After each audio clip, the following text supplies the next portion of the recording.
Hey, me, Callie Carroll. Good morning, sunshine. Morning, sunshine. Good morning, sunshine. Oh, good morning, sunshine's daily dose of protected.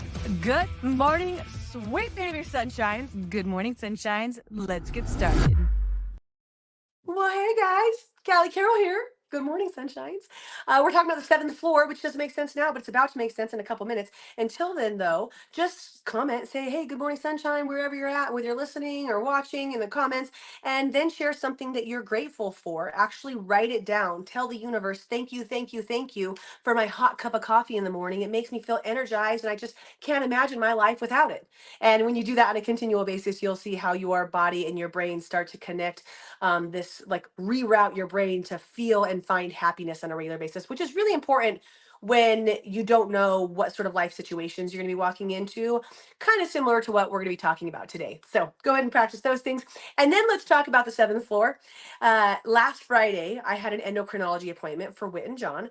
And for those of you guys who haven't followed along, Whitten has two rare diseases. One is caused by his LCH, a rare cancer immune disorder, and so that's one of the diseases. The other one, ABPD, is caused by that because there was a tumor in his brain, his pituitary, and your pituitary is really important. I didn't even know what an endocrinologist was before, maybe aside from like people who had diabetes, but most people who have diabetes go to like a different place than the normal endocrine that I know. So I've learned so much about endocrinology over the last 2.5 years, more than I would ever want to know, but actually I'm now very grateful for the knowledge base that's come to me, right? And because of this tumor, we're going to be continually watching Whitten. Because in the MRIs, you don't know. There's two halves of your pituitary, the front half and the back half, and we don't know if just one half has been affected so far. The half that has been affected is the one that creates the hormone for him to stop peeing, which is why he'll be on medication forever. And that's just crazy to try to manage this disease, ABP deficiency. But it could lead to other things. So he will always be followed by an endocrinologist. So for everybody who is sending messages like, is everything okay? Yes, everything is okay. It's just going to be a part of our new lifestyle. We are a children's hospital family. That's what we are and what we will always will be. And I didn't expect that walking into life and walking into the chapter of having my fourth baby. Nobody expects it, but sometimes the unexpected happens, and we learn and we grow into that, and we grow strength that we never thought we could before, right? So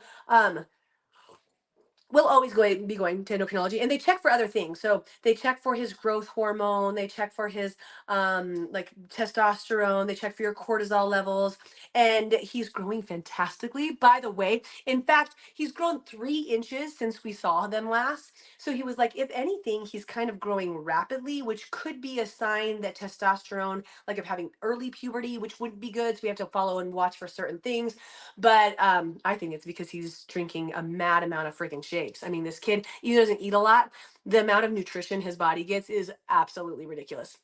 So appointment's good as it can be, to still try to teach the endocrine team what diabetes insipidus or ABP deficiency really is, because they're only going off book smarts and they don't understand the real life disease, nor do I think they really care to learn about it, because they're just going to continue to do what the books tell them to do.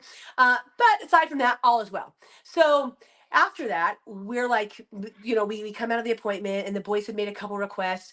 Quincy wanted to see where Whitten barfed. This is the thing. I don't know why it's one of his core memories now. So we go up to the second floor, and we see right where Whitten barfed all over, and they're like, awesome, now let's ride the elevators. And so we're doing all this stuff. And I was like, let's go say hi to everybody on the seventh floor. And in Denver, Colorado, Children's Hospital's seventh floor is reserved for all of the oncology and blood disorder patients. So we go up to the seventh floor, and we go in to first like greet the little like the person who greeted us every single time coming to appointments. One of them wasn't there, who's like Whitten's like person, Christy. And that was a bummer that we didn't get to see her, but we said, tell her we said hi. And they're like, go in and say hi to everybody. So we go in, and we kind of like do this little tour through the oncology unit. and just get to see all of our nurses and doctors and infusion nurses and people who supported us in this incredible way over the course of a couple years of treatments and his 58 infusions and being in the hospital from Monday through Friday, and then also inpatient during different times, and just like getting to reconnect with them. So they see him and they're just like, whoa, like, what, who's this child? Like, at first everybody's like trying to put it together, like, that's Whitten John. I mean, the little bald dude now has wild and crazy, long, spiky, stick straight hair. He's not wearing footy pajamas, which he did for a solid year. He's wearing actual clothes with his pockets turned outside and his pants on backwards and his shoes all messed up because he dresses himself, and that's awesome.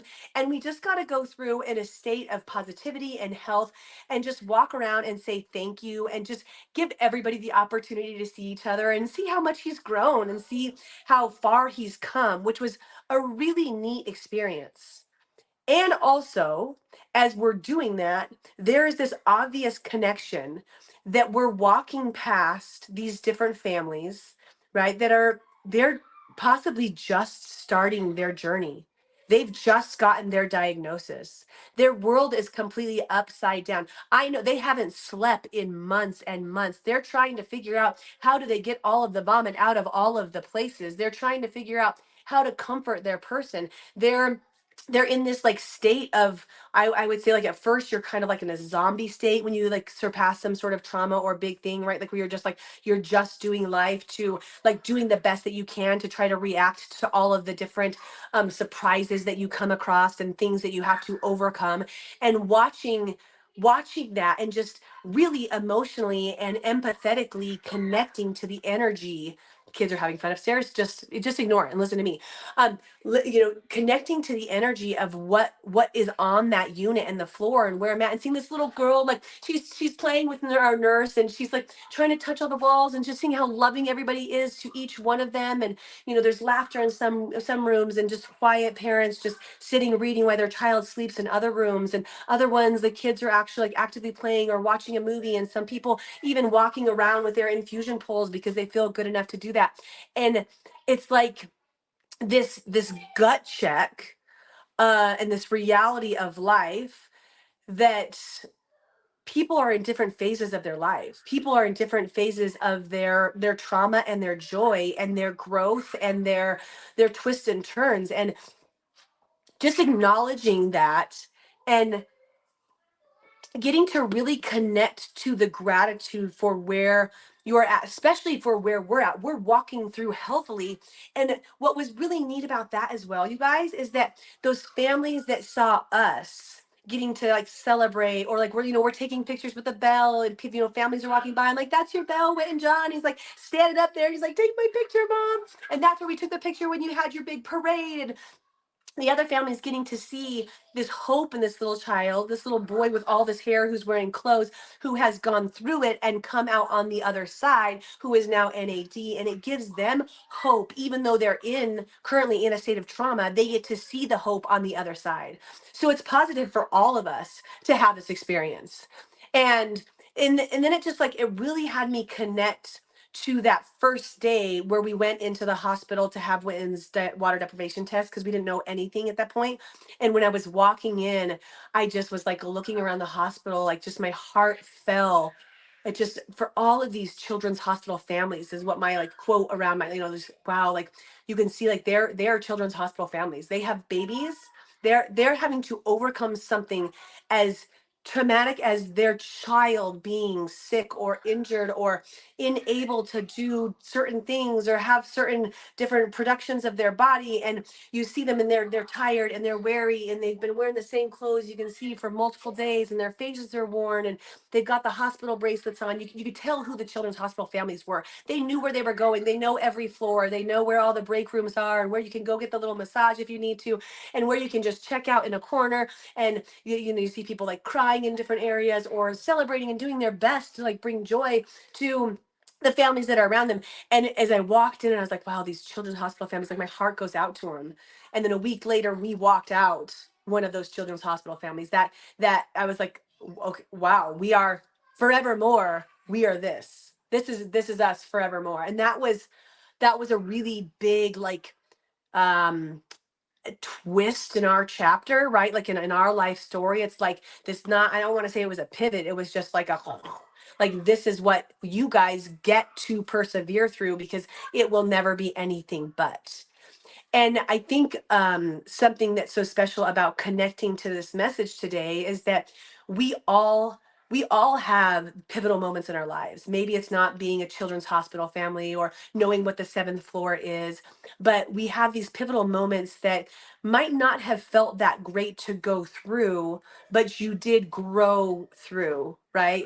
You had to go through, but you grow through in order to come out on the other side, hopefully having a newfound perspective of not only your life, but the lives of others around you. So while I can't empathize with all of the different things and trauma that you've experienced, and the chapters and the twists and the turns and the, like just any of the surprises that you were like, that altered my life. It doesn't have to be childhood cancer, you guys. Like this occasion altered the course of my life, and you've got to go through that, and you've got to grow through that. I might not be able to empathize with all of those different things, but each one of us does have our growth story, and each one is important, and each one is a part of us. And for us to be able to connect to our story, review our perception, focus on the positive side of things, focus on the growth that we've got instead of the loss or the things that will never be the same, right? Adjust where we're spending our time and energy, as well as, like we did on Friday, be able to go and empathize in different ways of just, I couldn't do anything but walk around and send light, and then like light and love to the rooms, which is what I do, right? Like we grab a coffee and I'm just praying for every family that's in there. I'm not opening, you don't do this to children. You're not opening up doors. You're not waving at people, talking, like it's a very private, very secure, everything's very clean. But I am praying for every family as I walk past. I'm praying for their strength. I'm praying for their healing. I'm praying for their joy, for their perception, and for their faith. And I just pray into them as much as I can.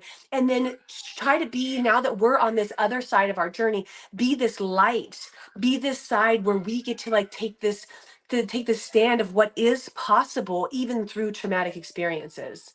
And that really it connected with me. I hope that it would connect with you in any of the different twists, turns, trauma, whatever you want to call it, life altering moments that you've experienced, and hope that that can impact you in a certain way.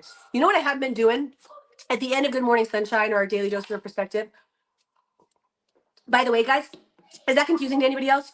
It's like I've done Good Morning Sunshine, which is how I greet everybody in the beginning of every single time I do a live video.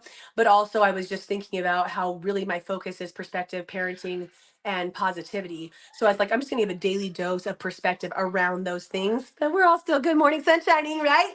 So, but I used to always give people an action step at the end, so that hopefully a lot of times when we're in a learning phase, or we're like, I'm gonna jump on and listen to a podcast or listen to a video, then you just step away from it and you don't change anything. It's like, okay, cool. You forget about it 10 minutes later. Like, what was she saying about perspective? I don't really remember.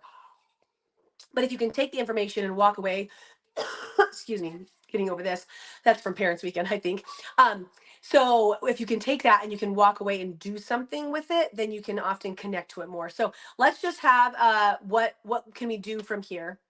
And what I would say is two different opportunities. One is, if you know right away that you connected to what I was saying about your trauma or life altering or life changing, like time, if you know what that is, to reconnect with yourself and your perception of the situation, okay, wherever you're at in your journey, and see if you can bring any joy to the people that are around you, even if it's just by praying for someone. So maybe you went through a divorce that was really challenging for you, and somebody who's going through a divorce right now. Maybe you don't have to reach out to them, even just like pray for them. So really, from your own experiences, doing what you can to try to positively support others who are going through. And the other thing, I forget. I forget because I talk so much. I was like, this, oh yeah, this and this, but now I forget. So guess what? We're done with Good Morning Sunshine for today. If you're committed to doing either one of those things, which was one thing, with spreading light and love into people that are going through the same thing that you went through or that you're going through right now, then you just say, I'm committed to doing that. We used to do this all the time. And that's all I have for you guys. Good morning, sunshines. Thank you for joining me. And don't forget, the perspective reveals the miracles. Love you guys. Bye. Thanks for joining, and don't forget to subscribe and, of course, share with your friends. Guys, that's how we impact more lives. All right, see you next time.